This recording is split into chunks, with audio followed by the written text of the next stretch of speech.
తర్వాత ఆఫీస్ నుంచి బయటకు వచ్చి ఇంటికి వచ్చినాక అక్కడ సిస్టమ్ అక్కడే ఫాలో అవ్వాలి, ఆఫీస్ని అక్కడే మళ్ళీ మర్చిపోవాలి, ఇంటికి వచ్చామంటే మళ్ళీ వెస్టేజ్ గుర్తొస్తుంది. ఇక్కడ ఏం చేయాలి, సిస్టమ్ ఏం చెప్పింది, అప్లైన్ ఏం చెప్పారు, నాకు ఏ బాధ్యత పెట్టారు, ఏ నమ్మకంతో నా సిస్టమ్ను ఈ సిస్టమ్ను నాకు ప్లాన్ ప్రజెంట్ చేశారు, నేను సక్సెస్ చేయగలన హోప్తో వచ్చారు అని మనం సిస్టమ్ను నేర్చుకోగలగాలి. ఏదున్న సిస్టంతో చెప్పగలగాలి, సిస్టంతో ఉండగలగాలి. అప్పుడే మనం సక్సెస్ అవుతాం. సో సాయంత్రం పూట నాకున్న సమయంలో ఖాళీగా మధ్యాహ్నం రాగానే ఓ 4 సీరియల్ చూసి ఒక టైంని వేస్ట్ చేయడము, ఇంకా కాస్త టైం దొరికితే పక్కింటి వాళ్ళతో వదినమ్మ బాగున్నావా, అక్కయ్య బాగున్నావా, ఆంటీ బాగున్నారా కదా, వాళ్ళు బాగానే ఉంటారు, మన టైమే పాడైపోతుంది. ఎసార్నో. సో ఈ చిట్ చాటింగ్ చేయకుండా నా సిస్టాన్ని మార్చుకున్నాను.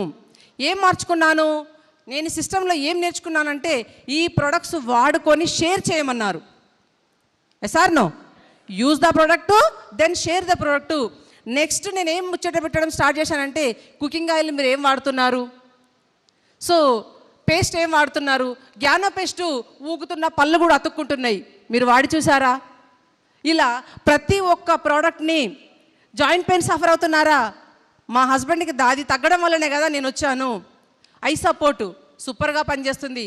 సో కనిపించి ప్రాబ్లం లేని ఫ్యామిలీ లేదు, ప్రాబ్లం లేని ఇల్లు లేదు, ప్రాబ్లం లేని గల్లీ లేదు.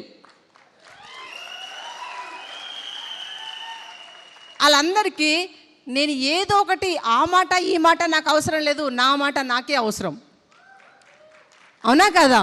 సో ఈ సిస్టమ్ని నేను ఫాలో అవడం ద్వారా సిస్టంలో సక్సెస్ అయ్యాను.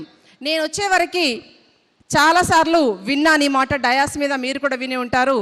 స్టార్గా 1,00,000 రూపాయలు తీసుకుంది విజయరాజు గారు, నెక్స్ట్ లీలావర్ణ మేడం గారు, ఇద్దరే అని చెప్పారు. అవునా కదా? సో విజయరాజు గారు తర్వాత ఇంకా వాళ్ళ అప్లైన్ ఇద్దరే తీసుకునేవారు. నెక్స్ట్ వచ్చింది నేను తీసుకొని ఇప్పుడు ఆల్మోస్ట్ ఆల్ నా టీంలో ఆల్ స్టార్స్ ఆల్మోస్ట్ ఆల్ 1,00,000 రూపాయలు ఉంటారు. ఇప్పుడు వెతకడానికి లేదు, హైలైట్ చేయడానికి లేదు, అందరి దగ్గరకు వచ్చేసింది. సో మీరు ఏది సాధిస్తే మీ ఫాలోవర్ అదే సాధిస్తారు. Be with the system. You be with the system, with team also be with the system. So follow the discipline. ఇది చాలా ఇంపార్టెంట్. మనం ఏ లెవెల్లో ఉన్నా ఎక్కడున్నా మన సిస్టమ్ మన డిసిప్లిన్ని ఫాలో అవ్వాలి. ఏ లెవెల్లో ఉన్నాం, ఏం చేస్తున్నాం, ఎక్కడున్నాం, ఎంత ఎదిగితే అంత ఒదిగి ఉండమని చెప్పారు పెద్దలు. ఎసార్నో.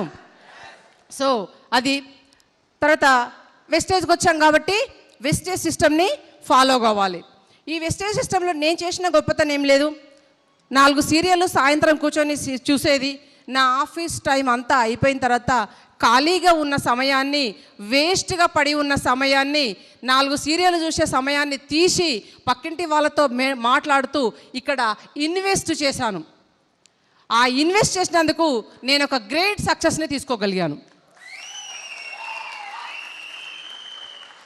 మరి ప్రతి ఒక్క పర్సన్కి 24 అవర్సే ఉంటుంది. ఎసార్నో. ఆ 24 అవర్స్లో చాలామంది ఈగోగా ఫీల్ అవుతారు. నేను ఒక లెవెల్లో ఉన్నాను, నేను ఇది చెయ్యాలా, నాకు ఇది అవసరమా కదా ఆలోచిస్తుంటారు. మరి ఫస్ట్ టైము ప్రతి ఒక్కరికి కాస్త ఈగో అనేది మనిషికి సహజంగా ఉంటుంది. ఫస్ట్ నేను కూడా అనుకున్నాను, మరి నేను government employee, husband government employee, ఎంతో కొంత అమ్మ వాళ్ళు ఆస్తులు పాస్తులు ఇచ్చి పంపించారు, మరి ఇల్లులు ఉన్నాయి, రెంట్లు వస్తాయి, ల్యాండ్లు పొలాలు ఉన్నాయి, ఇంకా ఏమైనా చెయ్యాలా.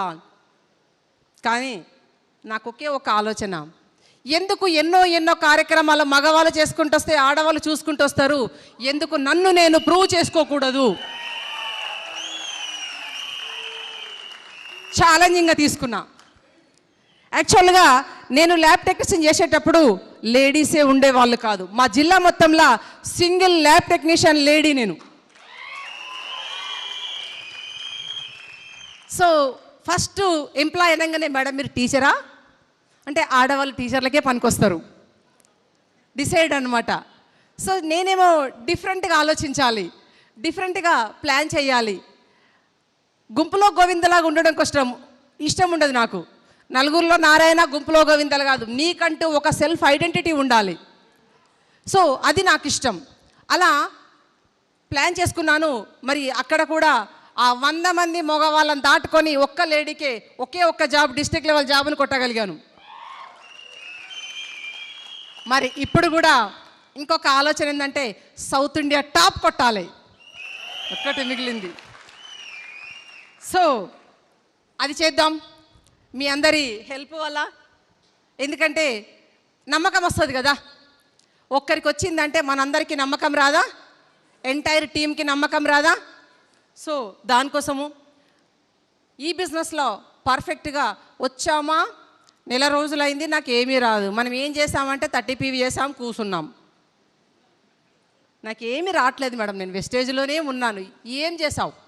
ఏం చేయలేదు మేడం, ప్లెయిన్గా పేపర్స్ అన్నీ అట్లాగే పెట్టుకున్నా. So how many hours work in your business?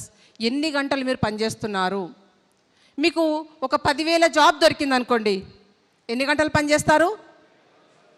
10 గంటలు పనిచేయాలి ప్రైవేట్లో, తెలుసు కదా.